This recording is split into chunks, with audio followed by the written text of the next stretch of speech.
Welcome to Merle's Pearls of Relationship Wisdom, where I, Merle and Singer, the relationship miracle worker, talks about all things relationship and how they impact all parts of your life. Today, I have a returning guest. Her name is Suhein Beck. I'm actually a Circassian, yeah, That's, from the Caucasus Mountains in uh, what's now southern Russia, but it was our land for 7,000 years until Russia colonized and basically had a war and invaded us for 101 years. So we fought back Russia by ourselves for 101 years, from 1763 to 1864.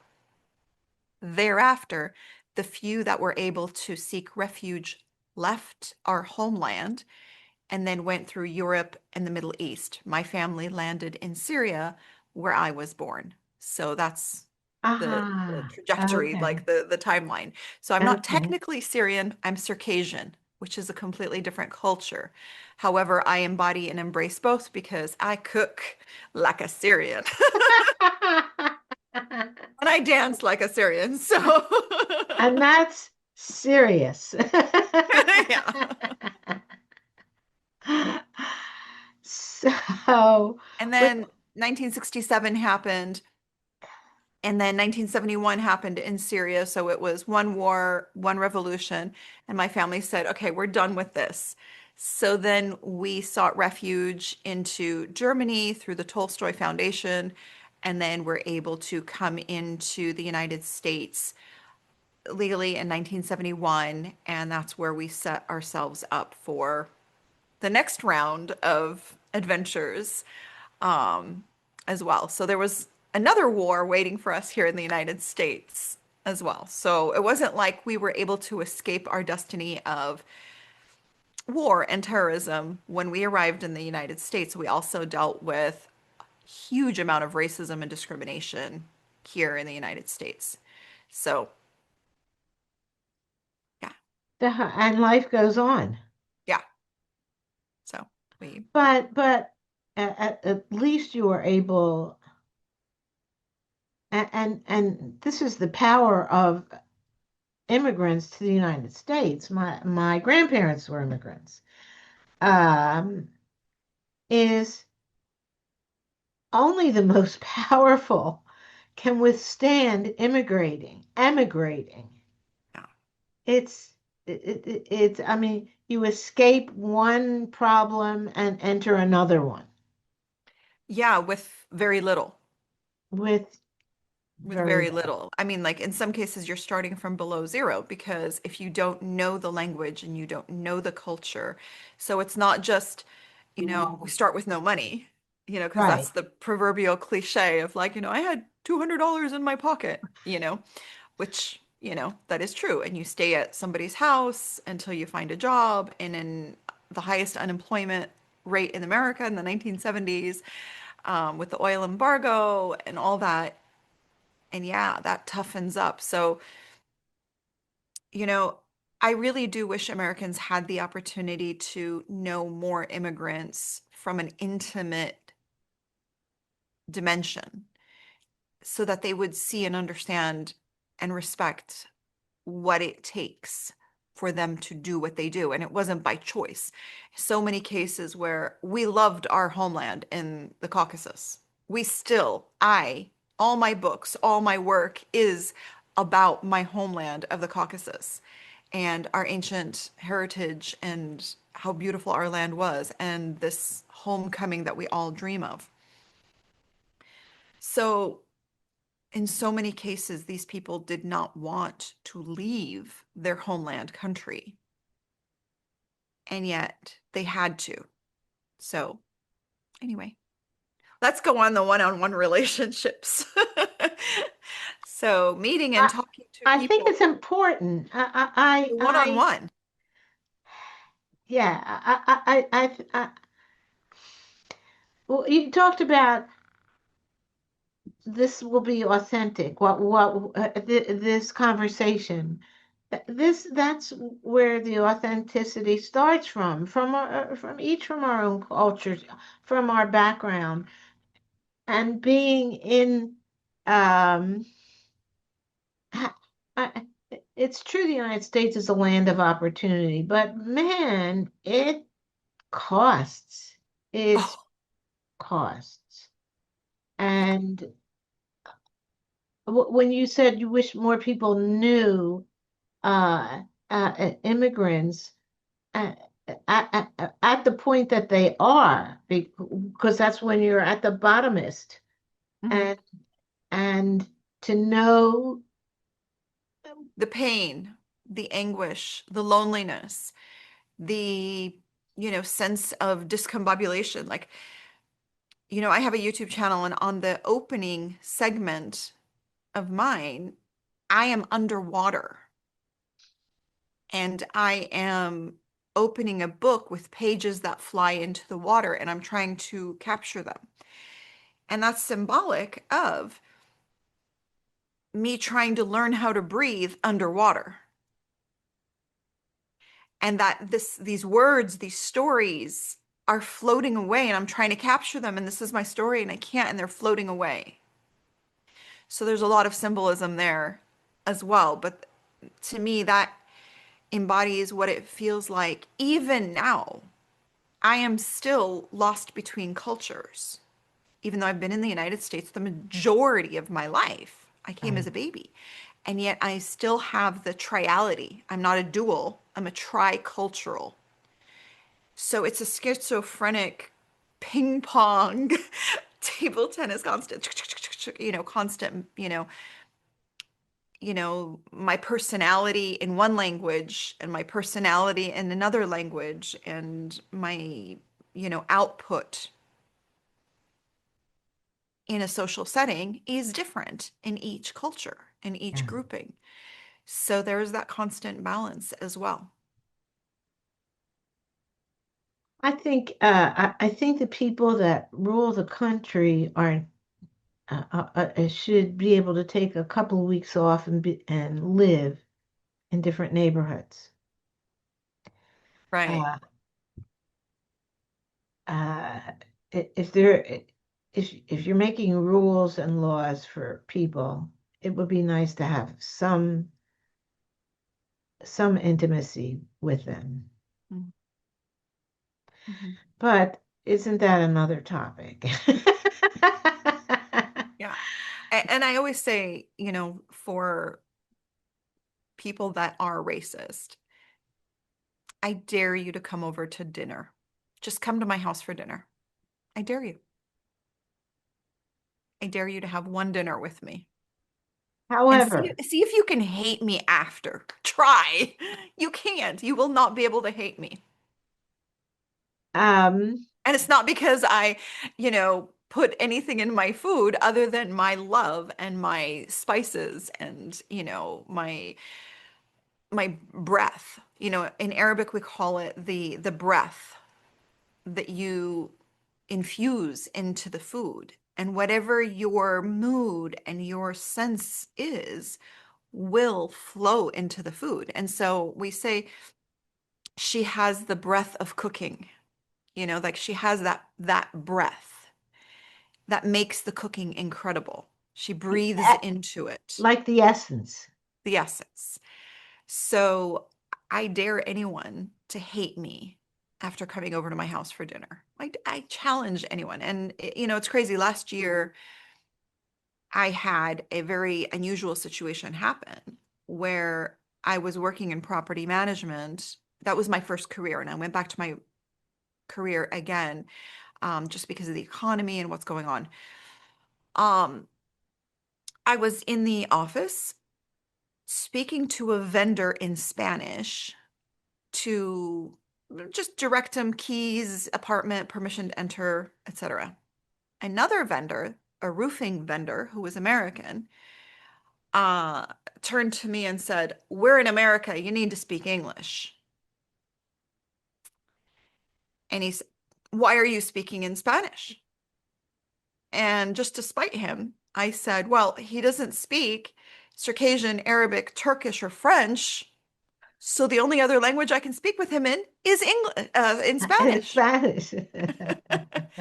And he goes, why do you speak Turkish? Out of all the languages, I He thought, picked that. like he's going to be discriminative racist against Arabic, right? Right. Turkish? Why would you be racist about Turkish? And he goes, why do you speak Turkish? And I said, because I love it. And I love Turkish soap operas. And And what did he I say? shouldn't have to answer to anyone like that. But I was in a position of customers, Educating. customers. I was in a position as an authority of customer service. I represent a company. I'm going to stay in that zone, right? And I said, because I love Turkish soap operas and music and culture and their art. And he said, oh, well, my girlfriend is Armenian and she would hate you. And I was like, I bet she wouldn't. Not only would she love me, but technically, we are cultural cousins because Armenians come from the South Caucasus Mountains and I come from the North Caucasus Mountains. So regionally, we are one. And so it's interesting that you say that because we actually are cultural cousins. I'm Circassian, she's Armenian. We belong to the Caucasian region. And he goes, and he flustered. The next day and the next day, like, because he was a roofing contractor, so there was work to be done. And I reported this to my company because it continued to grow in agitation. And I reported it in an incident report. And then finally, on the last day, he basically was sitting at my desk. I was wearing my name badge, Suhein Beck, and I was getting information to give him so that he can go do some more work. And then he looks at my badge because everyone was calling me Sue, Sue, Sue. He looks at my badge. He goes, what is that? And I knew. And I said, that's my name. He goes, what kind of a name is that? Where are you from? Where were you born? Like now I can say, what are you, an ICE agent? At this point. But, and I said, I was born in Damascus. And he said, no, you weren't. And then he had to mansplain over me that I was not born in Damascus. Mind you, I was more blonde back then. I just colored my hair on New Year's. Um, but I'm normally blonde. And so he felt deceived. How could this blonde, white, blue-eyed woman be born in Damascus and speak Arabic? And then he said, so you're Muslim? So you're here to slit my throat. In my mind, I was thinking, you're going to have to wait and get in line for that because there's a whole line of people that I would do before you. But I didn't say that.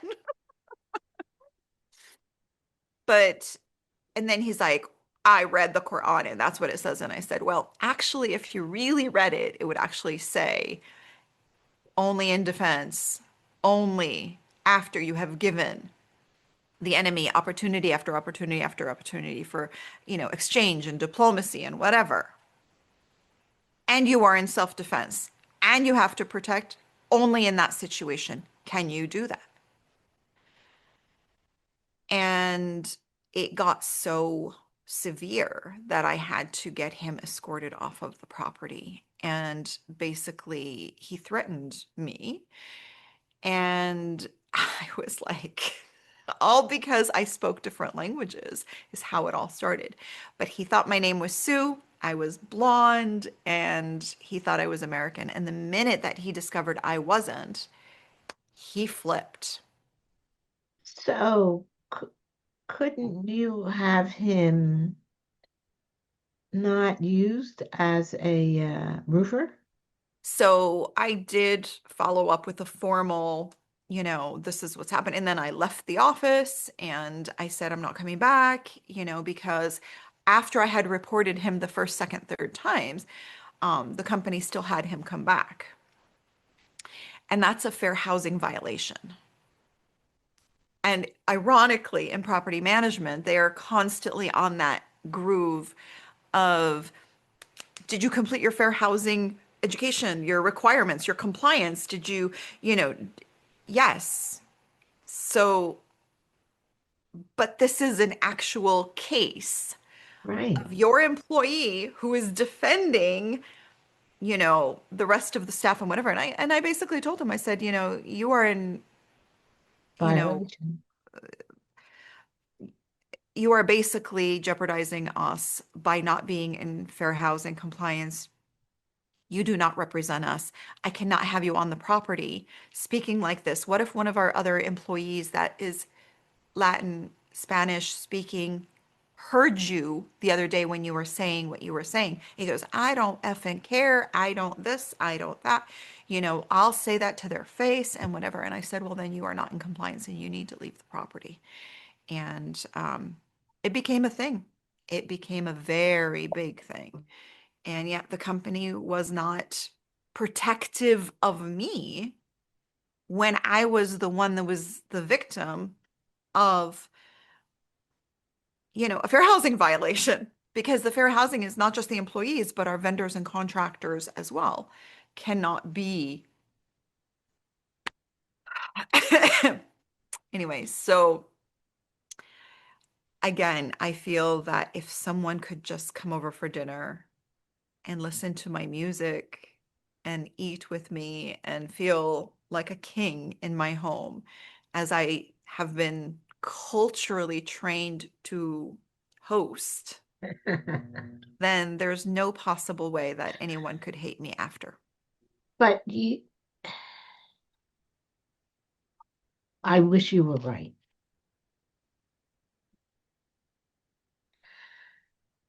And I'm sure you're right sometimes. But somebody like this guy that has such strong feelings, you know, reality is not as solid as we think it is. Reality reality depends on the eyes that see it Mhm. and how he will see something and interpret it will have to do with who he is, what he's learned, what his experiences are. But I do believe that when it's a one-on-one relationship is when You they got can the change. you I got a shot. really do. You got a shot. It's one-on-one. It's the courage for me to be me in front of someone like that and basically, pull him into my world and say, look, this is what you're missing out on. I bring value to you in this crazy world, and it's not what you think. Like, it's not Sharia law, it's not slitting throats and whatever, but, give me the chocolate, nobody gets hurt.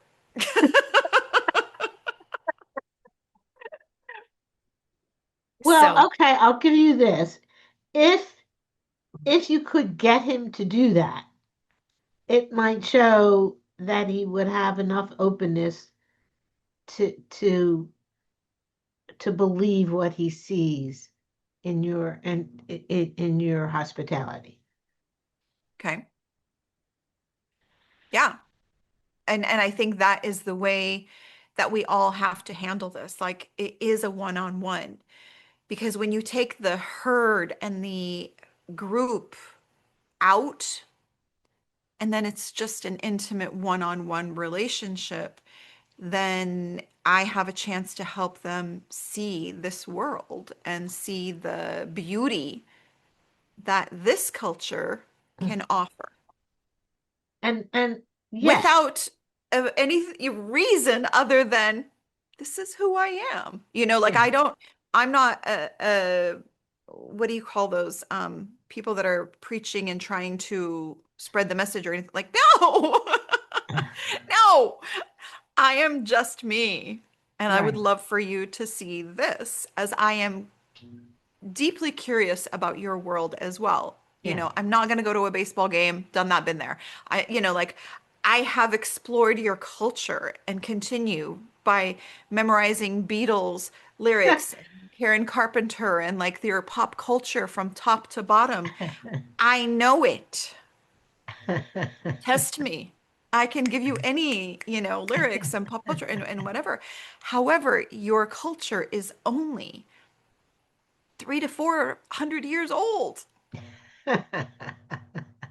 Mine is 7,000. I'm not talking about the Muslim culture. I'm talking about my Circassian culture, which is 7,000 years old. I come from the Amazons. I am an original Amazon.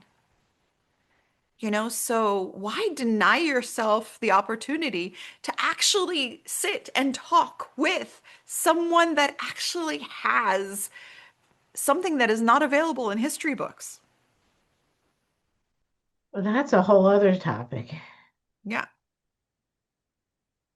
So unless you are really just not curious about life in the world and people or anything like that, like really, if you are content in that your superiority complex, that you are the only and the best and the only species worthy of existence. It takes courage. It takes courage to what can I say? Question your own values. Yes, yes. Merle, that is exactly what I start with my speaking engagements, what I talk to people about. And that is the most difficult thing to study about cultures is to study your culture from the perspective of others. Ah. How do others see you? And that's the most fascinating thing. Like, yeah, I get you within you inside your baseball cap and your t-shirt and, and all of that. But how do you look from the outside? If you're so ethnocentric that you just want to be you and study yourself, look at yourself from the other perspective. But understand that when people have a really such a strong need to muscle their way into wherever, that the spark that causes that energy is fear, is Mm, insecurity. mm.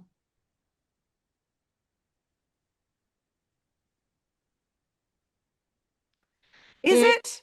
yes, I'm almost questioning that. Okay, I like the word that you use, question. Go muscle. I ahead. like the way you use that. But I also want to interject ego.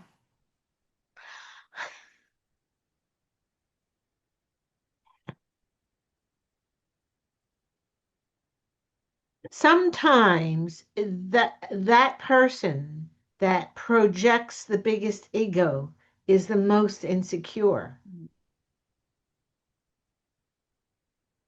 Mm. which is really kind of interesting because sometimes someone with that amount of ego seems to project strength and can be really pushy. And that's how dictators are. Mm. But but the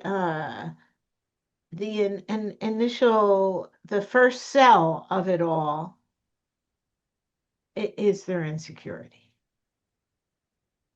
Weird. Yeah, yeah, that is, I think the pattern is proven that. Yeah. So it's good to know that with interactions. Mhm. So sometimes rather than talk to their words, deal with their fear. Well, maybe then again, like I go back to that concept of welcoming them and making them feel safe and secure and respected, and when we were in New Jersey, growing up, I dealt with a lot of gangs and, racist gangs that did not like us Wh- being there. And Where in New Jersey? it was in Clifton on Valley Road. Is that And is that north? That must be north. yeah, Yeah, so it's near Passaic, Bergen counties. Um, and so then, after that fiasco of 9 years of living in pure domestic terrorism, we moved to LA and we bought a 7-Eleven and we dealt with Latin gangs, Mexican gangs as well. So the common denominator that I discovered as a child, dealing with the gang mentality, dealing with that kind of scenario, was the bottom line was, what are they looking for? Respect. yes, I believe that. Yes, absolutely. So if I gave them the respect, and with the Mexican gangs, it was easy, because the language in Spanish naturally gives that. If you use the right words, instead of tú, usted, you know, it's there's clarity in the language that allows for you to undeniably show respect. And the proper usage of it gives that. And when you do that, then I found the Mexican gangs were very reciprocating Right. of that. And so then I became their hermanita, little sister, Yeah. you Yeah. know. And so it was a it was good for me to learn these lessons as a child, because they served me so much Yes. as an adult. So wait. So when did you learn Spanish? Made to teenage years, I loved Julio Iglesias. So I would listen to his songs and then figure out translations. And um, yeah, so I love the culture. So, because okay, so what languages did you learn as a kid? I started with Circassian, Okay, Arabic, German, lost German, wasn't, we were only in Germany for like two right. years. Um, and then English. English I struggled with because we were in that terror zone and I developed an extreme speech handicap. I was I was a lisper and a stutterer. And so I developed extreme speech anxiety. And so I shut down and I wouldn't speak. So I would only speak to adults that had authority or that I knew that I could trust. So I did not speak to another child until I was 11 years old. So I was in speech therapy. Fortunately, the public school system, school number 5, Mrs. Petunia was the one that would pull me out of class and take me into the basement. And all I remember is playing Chutes and Ladders and weird games that would reinforce the language and whatnot. And they thought I was a remedial child. And I knew I wasn't. I just couldn't speak it. And it was because of the gangs and the terrorism. So what happened, and this is what I discovered in therapy, is that because we looked like them, we were, blonde and white and blue-eyed, and they were, I kept thinking, there's nothing different between us. Why do they hate us that they're trying to kill us and bomb us and shoot us and, explode and set our house on fire and kill our dogs and poison them. And like we lived in pure terror. So as a child, all I could think of is, oh, the only difference between us is the language. So if I stop talking, they wouldn't know that I didn't speak the other language. They'll think I'm deaf. Safety. Safety, you see. So it was that extreme. So in order for me to come out of that shell, it required for me to master the English language far beyond my peers Yes. to prove to them that I wasn't remedial, Yes. but it was just the circumstances of terror that we were living in America. So, and now I'm a speaker. Now you can't shut me up.